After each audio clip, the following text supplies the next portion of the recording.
So today I will discuss the chapter Human Environment and Settlement, Transport and Communication. So first I discuss about the human environment. Human environment is a man-made. Okay, it is made by the human. Understand? Human took all the equipments from nowhere, took all the commodities from nowhere, nature, and by the technology, by the human hand, by the human skill, human made it. Okay, human made it. The environment, it is called the human environment. Human environment যদি আমি বাংলায় বলি তাহলে human environment হলো এমন একটা environment যেটা মানুষ পরিবেশ থেকে সমস্ত জিনিস নিয়ে, মানে প্রকৃতি থেকে সমস্ত জিনিস নিয়ে কি করে, সেটাকে তার মতন, তার জ্ঞান অনুসারে, তার স্কিল অনুসারে ওটাকে কি করে, কনভার্ট করে সে, এবং একটি নতুন বাতাবরণ বা নতুন একটা পরিবেশের সৃষ্টি করে, যেটার নাম হচ্ছে human environment.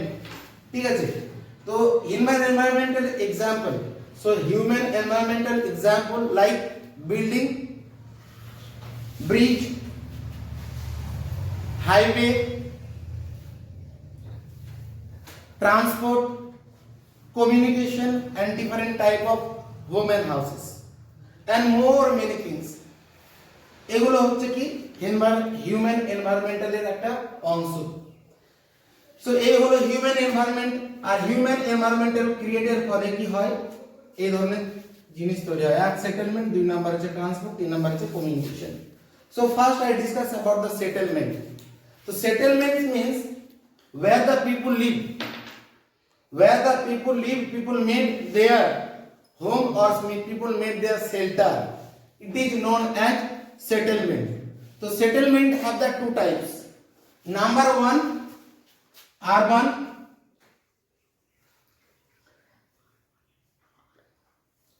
Number two, rural or rural. And number three, it's known as also rural. Rural. It is this thought rural given by the Patrick Gaddis or okay or Gilpin. So settlement হচ্ছে এমন একটা জায়গা যেখানে মানুষ তার বসতির জন্য বাসস্থান নির্বাচন করে, যেখানে মানুষ বসবাস করে তাকে সেটেলমেন্ট বলে। সেটেলমেন্ট দুই প্রকার, মেইনলি দুই প্রকার, একটা নাম হচ্ছে আরবান আর একটা নাম হচ্ছে রুরাল। আর এই দুটোকে মিলে যেটা তৈরি হয় সেটার নাম হচ্ছে রুরবান। তো অ্যাকচুয়ালি দেখ আমাদের এই পরিস্থিতিতে কি হয়, দেখো আমাদের এই পরিস্থিতিতে কি হয়, এটা হলো রুরাল, এটা হলো আরবান, আর এর মিডলে যেটা থাকে সেটা হচ্ছে রুরবান। এই কনসেপ্টটা পরে দেওয়া হয়েছে। So, urban means what? Urban means it is the city or the town where the people get the maximum facility from that particular area. It's known as urban. And maximum the administrative office are located, or maximum college, maximum university located in the particular area. It's known as also the urban, where the people maximum directly connected with service. How many percentage? 75% people are directly connected with the service, and less than 25% people are actively or indirectly or passively joined with agriculture. So this type, and where the people live or density more than 1000, more than 1000 and more than 500 square kilometer per square kilometer, and the total population, which area get the total population more than 5000 according to the Indian rules, this area known as urban. তাহলে urban হলো এমন একটা জায়গা, urban মানে হচ্ছে শহরে বসতি। শহরে বসতি যেখানে মানুষ পপুলেশন ডেনসিটির বিচারে পার স্কয়ার কিলোমিটার 500 জনের বেশি থাকবে বা হাজার জনের বেশি মতান্তরে, এবং যেখানকার মানুষ 75% সার্ভিসের সঙ্গে জয়েন থাকবে, সেটা গভর্নমেন্ট হোক যে পাবলিক, যে কোনো সার্ভিস সেক্টরের সঙ্গে জয়েন থাকবে। আর 25% কি থাকবে, 25% থাকবে ইনঅ্যাক্টিভলি অর অ্যাক্টিভলি, জয়েন্ট কৃষির সঙ্গে থাকবে না তো এগ্রিকালচারের সঙ্গে থাকবে। It is known as what, urban. আর এখানকার টোটাল পপুলেশন কত হবে, মোর দ্যান 5000, মোর দ্যান 5000, এটা হচ্ছে total population, total population more than 5000, this is known as urban. Now come to the rural. Rural এ কি হয়, so rural means where the people directly join with the agriculture more than 75,000, sorry 75%, not thousand, 75% of the people are actually join or directly join with the agriculture, understand, but 25% people are joined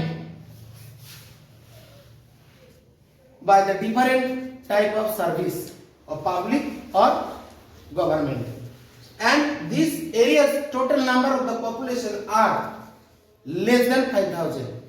So this area, and in here means administrative building, police station and other, it is minorly located in that particular area. So in this area are known as what, the rural. Rural মানে হচ্ছে গ্রামীণ বসতি, যেখানে মানুষ 75% থাকে এগ্রিকালচারের সঙ্গে, 25 থাকে সার্ভিসের সঙ্গে, এবং যেখানকার টোটাল জনবসতি লেস দ্যান মানে 5000-এর কম, সেই এরিয়াকে আমরা কি বলে ডাকবো, রুরাল বলে ডাকবো, রুরাল।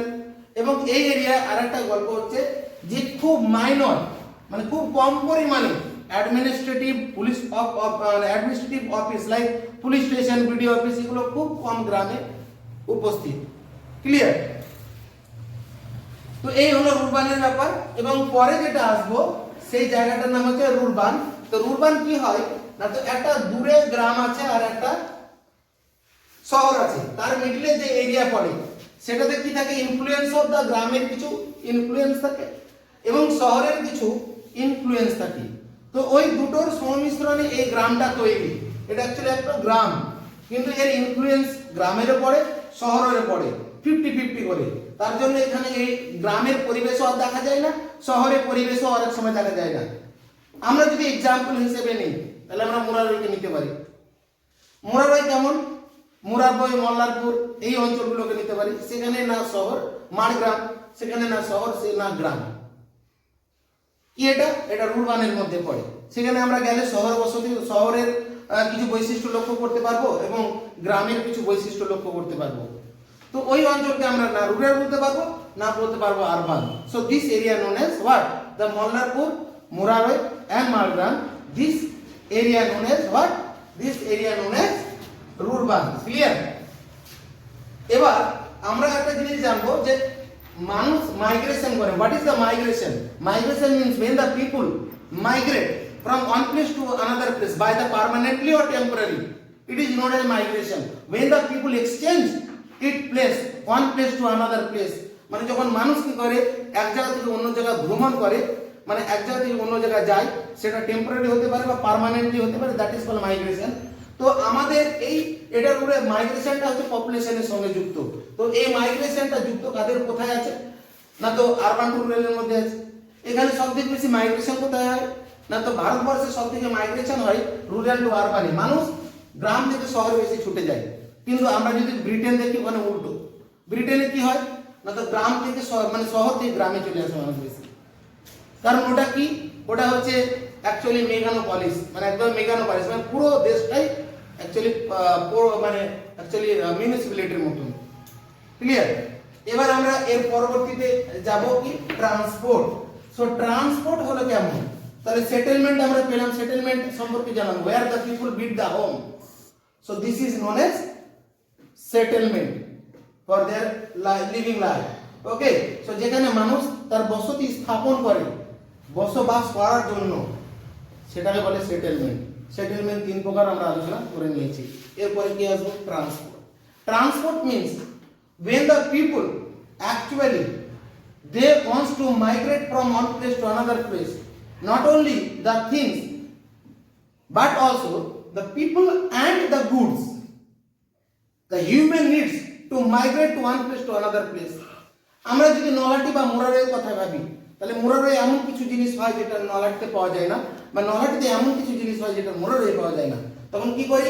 সেই জিনিসটা অর্থাৎ যে সেই গুডসটা কি করি? মোরারই থেকে যেটা নলাটিতে পাওয়া যায় না সেটা মোরারই থেকে আমরা ট্রান্সপোর্ট করি কোথায়? নলাটিতে। যেটা নলাটিতে পাওয়া যায় কিন্তু মোরারে পাওয়া যায় না সেটা নলাটিতে মোরারে ট্রান্সপোর্ট করি কি? গুডসটা। তো এইভাবে কি হয়? একটা ট্রান্সপোর্ট সিস্টেম চালু হয়। তো এই ট্রান্সপোর্ট, একে ট্রান্সপোর্ট বলে when the people and the good exchange or transport one place to the another place. আমরা যখন দেশের মধ্যে এটা করি তখন তাকে বলে ইন্টারনাল ট্রান্সপোর্ট। আমরা যদি বিদেশের সঙ্গে এই জিনিসটা করি, বিদেশ means what? country to country, like India to Pakistan, India to Afghanistan, India to Britain, India to America, India to Australia, Australia to India, Saudi Arab to India, এগুলোকে কি বলে? International transport. আন্ডারস্ট্যান্ড? সো এই ট্রান্সপোর্টটা কয় প্রকার? Transport হচ্ছে mainly basically হচ্ছে তিন প্রকার। First, land transport, two, water transport, and third, air transport.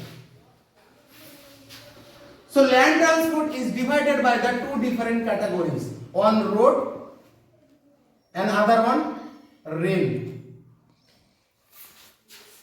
So land transport, where the people make the transport in the surface of the earth, it is known as land transport. So land transport basically two types, one is road and other is rail. So basically different type of the vehicles like car, bus, truck, Maruti, bikes, cycle, different type of vehicles basically transported one place to the another place by the use of what? The uses of the different type of roads, like national highway, kacha road, pakka road. Okay, so people use the road only. Now the next is the rail. Rail means, you know, where the people make the railway what? Railway patra means railway platform, railway to use to transport rail engine to one place to the another place. মানুষ যেখানে কি হয়? Rail engine এক জায়গা থেকে অন্য জায়গায় transport করে, তাকে আমরা রেলওয়ে জানবো। রেলওয়ে কি হয়? রেলওয়ে দুই প্রকার, একটা হচ্ছে ন্যানো গেজ, একটা হচ্ছে ব্রড গেজ। ন্যানো গেজ কি? ন্যানো গেজ মানে হচ্ছে ছোট রেল, যেটা পাহাড়ি অঞ্চলে চলে, ট্রেনগুলো ছোট, রাস্তাও ছোট, বোঝা গেল? ছোট ছোট রেল মানে এগুলো গ্রেজকে কিসের হিসেবে ভাগে? এটা দুটো লাইন থাকে, একটা লাইন দুটো লাইন, এর মধ্যে যদি ডিফারেন্স 1.6 মিটারে হয় তাহলে সেটা ব্রড গেজ, আর ন্যানো গেজ হয় 0.63 মিটার, যদি এরকম হয় তাহলে ন্যানো গেজ। ক্লিয়ার? তাহলে ব্রড গেজ যেটা আমরা দেখতে পাই আমাদের অঞ্চলে যেটা হচ্ছে সেটা হচ্ছে প্লেন অঞ্চল, basically establish to broad gauge, আর ন্যানো গেজ হচ্ছে পাহাড়ি অঞ্চলে। ক্লিয়ার? এবার আমরা এই রেলওয়ের মাধ্যমে কি করি? রেলওয়ের মাধ্যমে আমরা ট্রান্সপোর্ট করি বিভিন্ন জিনিস, সেটা পিপল কিংবা গুডস। ওকে, মানুষও ট্রান্সপোর্ট হয়, গুডসও ট্রান্সপোর্ট হয়। তাহলে স্যার রেলওয়ে থেকে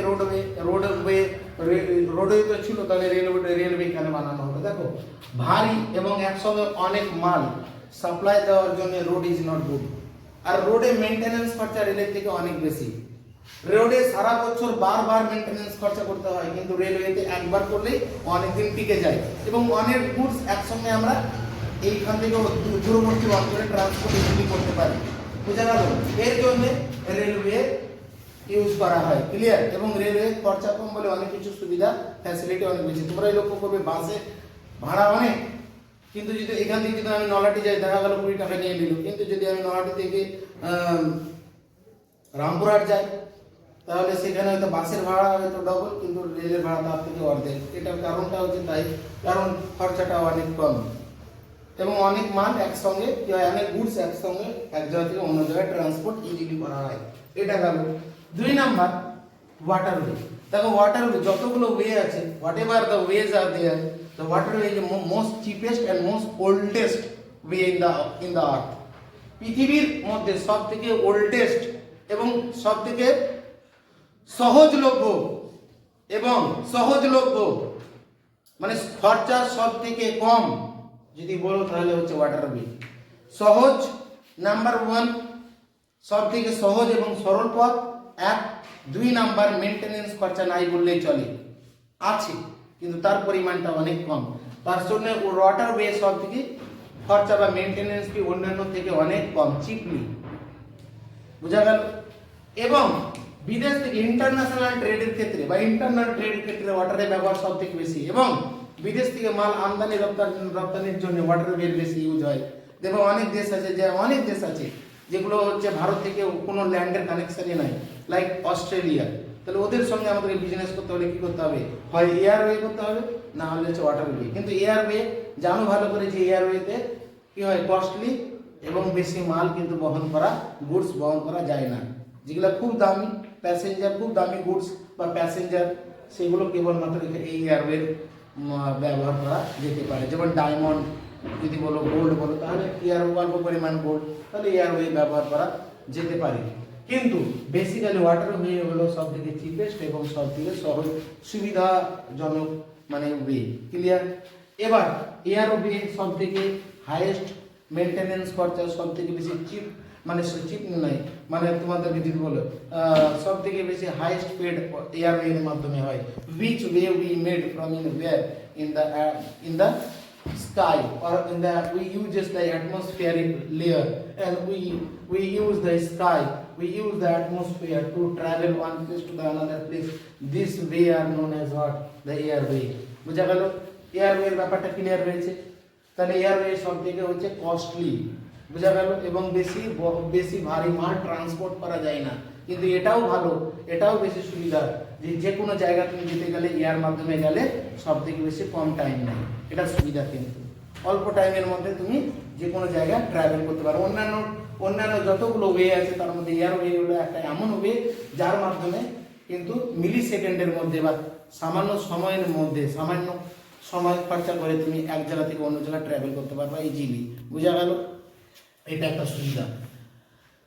তো এই গেল ট্রান্সপোর্ট। এবার দেখো এই যে ল্যান্ডওয়ে, আমরা জানি ল্যান্ডওয়ের জন্য প্ল্যাটফর্ম হয়, রেলের জন্য প্ল্যাটফর্মে ট্রেন ধরে, জংশন থাকে, জংশন মানে স্টেশন থাকে, স্টেশন মানে হচ্ছে যেখান দিয়ে ট্রেন যায় একটা স্টপেজ স্টেশন। জংশন স্টেশন থেকে একটু আলাদা।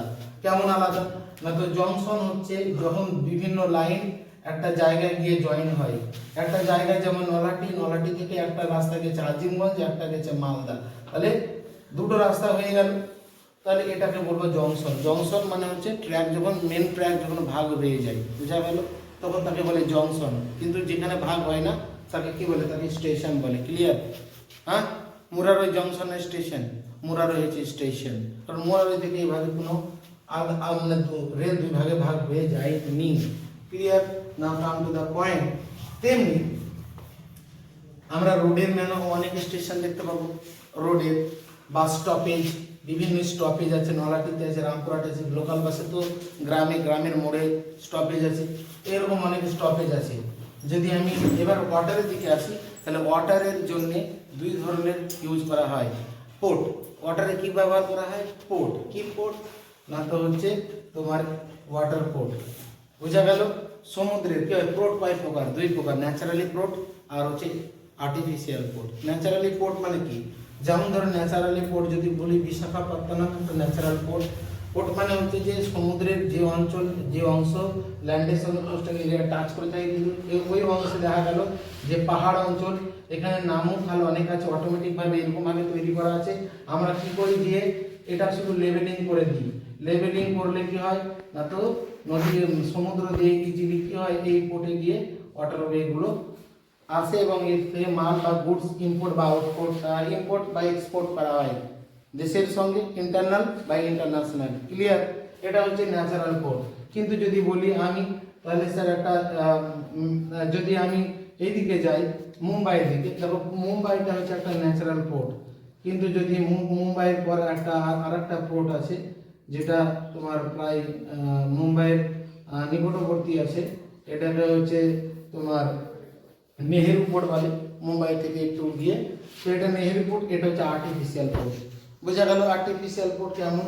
আর্টিফিশিয়াল পোর্ট মানে ধরো এখানে পোর্টে হওয়ার কোনো রকম ক্রাইটেরিয়াই ছিল না, কিন্তু মানুষ ওখানে কি হয়েছে নিজেরা তৈরি করে মানে একে শুরু থেকেই এখানে মোটা মোটা পাথর দিয়ে গেঁথে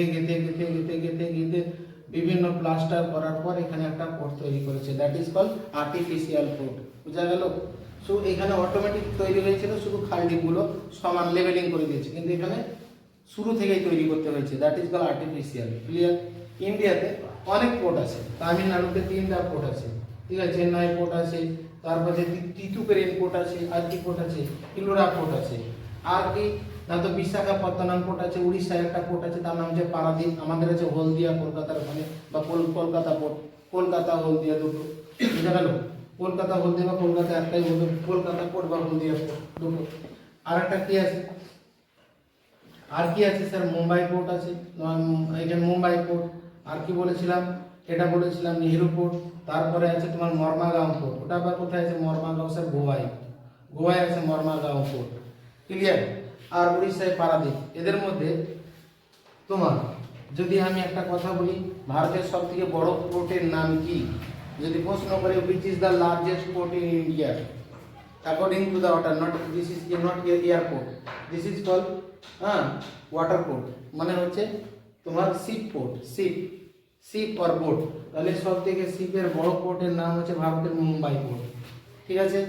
এবার যদি বলি ইস্টার্ন কোয়ার্টার, মানে ইস্টার্ন সাইড এটা ওয়েস্টার্ন সাইড, তো ইস্টার্ন সাইডের মধ্যে সব থেকে বড় পোর্ট কোনটা স্যার? সব থেকে যদি বড় পোর্ট বলে তাহলে হবে কলকাতা। কোথায়? কলকাতা বড় পোর্ট। আর যদি সব থেকে গভীরতম পোর্ট ইস্টার্নের, যদি গভীরতম, ভারতের সব থেকে গভীরতম এবং ইস্টার্নের সব থেকে গভীরতম পোর্ট কোনটা? তাহলে হবে বিশাখাপত্তনম বা ভাইজাগ বলে যেটা জানি আমরা, বিশাখাপত্তনম, যেটা অন্ধ্রপ্রদেশে আছে। বোঝা গেল? অন্ধ্রপ্রদেশে। ক্লিয়ার? বুঝাতে পারলাম? তো এই হলো তোমার ওয়াটার পোর্ট। এছাড়া যদি এবার আমি যাই এয়ারপোর্ট, তো এয়ারপোর্টে ভারতে অনেকগুলো পোর্ট আছে, এর মধ্যে 12 পোর্ট হচ্ছে অ্যাকচুয়ালি হচ্ছে সব থেকে লার্জেস্ট পোর্ট ইন ইন্ডিয়া। আচ্ছা, আর একটা পোর্ট ছিল এখানে কেরলের কোচিন পোর্ট, কেরলের কোচিন পোর্ট, এটা কিন্তু ওয়াটার পোর্ট বা সি পোর্ট। বুঝা গেল? এটা হচ্ছে কোচিন, কেরলের পোর্ট। আচ্ছা, সব থেকে যদি আমি বলি যে ভারতে এয়ারপোর্ট কতগুলো, এয়ারপোর্ট হচ্ছে অনেক আছে, তার মধ্যে হচ্ছে 12টা অনেক বড়। এর মধ্যে আমাদের কলকাতা যেটা আছে সেটার নাম হচ্ছে দমদম, আমরা জানি, বা ওটার একটা নাম আছে, কি নাম আছে না তো হচ্ছে কি বলে এটাকে, আমাদের সুভাষচন্দ্র পোর্ট, তাই তো, সুভাষচন্দ্র পোর্ট। আর একটা কি আছে, আরো পোর্ট আছে, যেমন দিল্লিতে আছে, কি পোর্ট আছে দিল্লিতে? দিল্লিতে কি আছে পোর্ট? দিল্লিতে আছে Indira Gandhi international airport, Indira Gandhi international airport. বুঝা গেল? তারপরে মুম্বাইতে শিবাজি এয়ারপোর্ট, মুম্বাই কি আছে? শিবাজি এয়ারপোর্ট। এরকম ভাবে অনেক পোর্ট আছে, বা ব্যাঙ্গালোর পোর্ট। বুঝা গেল? এইভাবে অনেক বড় বড় ইন্টারন্যাশনাল ভারতের পোর্ট আছে, যে পোর্টগুলো ব্যবহার করে আমাদের কি করে, জাহাজগুলো টেক অফ করে কিংবা ল্যান্ড করে। ক্লিয়ার? টেক অফ মানে উপরে উঠে যাওয়া, চলে যাওয়া, আর ল্যান্ডিং করা মানে নিচে নেমে আসা। এরকম অনেক ইন্টারন্যাশনাল ভারতে পোর্ট আছে, এইগুলো হলো এয়ারপোর্ট। তাহলে এই পর্যন্ত হলো। এবার পরবর্তীতে যেটা যাব সেটা হচ্ছে communication, last. Communication, what is communication? Communication means where the people communicate one person to the another person without any change of place, without any changing of the place, people communicate one place to the another place. Okay, means by the use of the telephone, TV, radio. Okay, so this known as an mobile phone, smartphone. Okay, uses the people and to communicate one person to the other person and one person to the many person. So this known as communication. Communication মানে হচ্ছে এমন একটা জিনিস যেটাতে যেখানে আমরা এক জায়গায় বসে অন্য জায়গায় মানুষের সঙ্গে ইজিলি বাই সেকেন্ড আমরা কি করতে পারি, কথা বলতে পারি। কিসের মাধ্যমে? টেলিফোনের মাধ্যমে বা মোবাইল ফোনের মাধ্যমে। That is call communication. আবার কি করতে পারি, আমার বার্তা আমি এখানে বলছি এবং সবাইকে ছড়িয়ে দিতে চাই। আমি মুম্বাই একটা ভাষণ দিচ্ছি, এই ভাষণটা যেন পুরো দেশ শুনে। তাহলে যেমন আমাদের নরেন্দ্র মোদী যখন ভাষণ দেয় লালকেল্লা থেকে স্বাধীনতা দিবসের দিন, তখন আমরা এবং আমাদের পুরো দেশের মানুষ একসঙ্গে টেলিভিশনের উপর বসে আমরা সেই ব্রডকাস্টটা আমরা দেখতে পারি। তো that is also known as communication. বোঝা গেল? ক্লিয়ার? শোনা এবং বলা মানে শোনা এবং দেখা একসঙ্গে আমরা মানে কিসের মাধ্যমে করতে পারি, এই কমিউনিকেশনের মাধ্যমে। বোঝা গেল? কিন্তু কিছু কিছু যেমন লেটার, তারপরে যে messages like fax, like email, এগুলোও কিন্তু কমিউনিকেশনের মধ্যে পড়ে। কিন্তু এখানে শুধুমাত্র দেখা যায় বা টাচ করা যায়, কিন্তু শোনা যায় না। বোঝা গেল? সো কিছু এরকম ভাগ আছে যেগুলো শোনা যায়, তবে মাস মিডিয়া বলে যেগুলো। মাস মিডিয়া মানে কি? মাস মিডিয়া মানে দেখা এবং শোনা যেটাতে যায় সেটা মাস মিডিয়া। সেই মাস মিডিয়া পড়ছে কমিউনিকেশনের আন্ডারে। So today I have finished my full topic about the human environment and its features. Bye. এবার বল।